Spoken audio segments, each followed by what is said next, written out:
House. Congressman, good to see you. Our NBC political unit reporting tonight that Biden will tap California Attorney General Xavier Becerra to lead HHS. What can you tell us about how the president-elect is approaching that decision?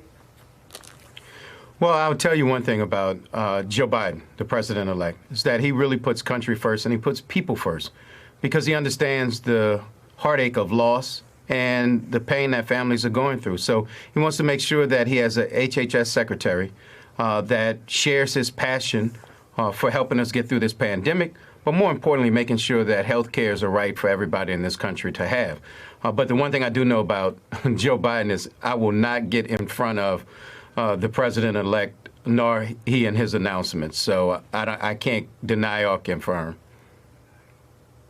President-elect Biden is going to be meeting with Pentagon officials for the first time Monday. Is this a sign that the impasse that has really just undermined this transition so far is finally ending?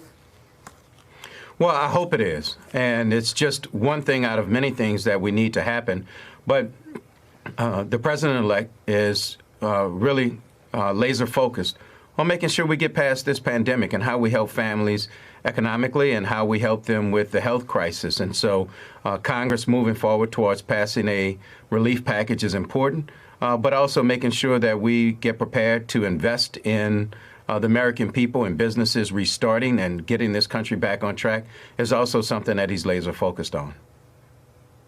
Right. I mean, these are just compelling, immediate crises. I am sure you know from talking to your constituents just how real the lived reality of this is for people across this country. What then are the main priorities as the Biden team takes over control of the government? You talked a little bit about COVID. You talked a little bit about the economy. What else gets fixed in those first few weeks and days?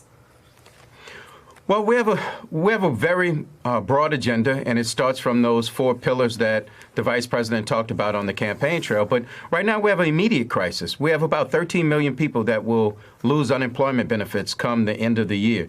We have an eviction moratorium that is ending at the end of the year where people may be out on the streets and homeless. And we have paid family leave that is expiring. So right now, the critical problem that stares us down is the fact that Congress needs to help the people that are hurting and the people that will hurt more come January 1st. And so that is, at the top of the to-do list for us. And then also making sure that we're very transparent and that we come up with a plan to distribute and disseminate the vaccine so that we can help the American people, 1, with their health, but 2, try to get us back to normal. I mean, this has been a nightmare for families and children, especially who are home virtual schooling, and the parents that are sacrificing to make sure it's done, and our frontline workers who have been absolute heroes during this. So that's where we are. And then you'll see on January 20th, we will roll out those other areas that we talked about, building back better, racial equity and healing in this country, breaking down systematic racism, and investing in this country's infrastructure. So that's where we are. We're ready to do it, and we're happy that we have more of a transition happening so that we are ready on day 1 to fulfill those promises. All right, Representative Cedric Richmond, thank you so much for your time. Hey there, I'm Chris Hayes from MSNBC. Thanks for watching MSNBC on YouTube. If you want to keep up to date with the videos we're putting out, you can click subscribe just below me or click over on this list to see lots of other great videos.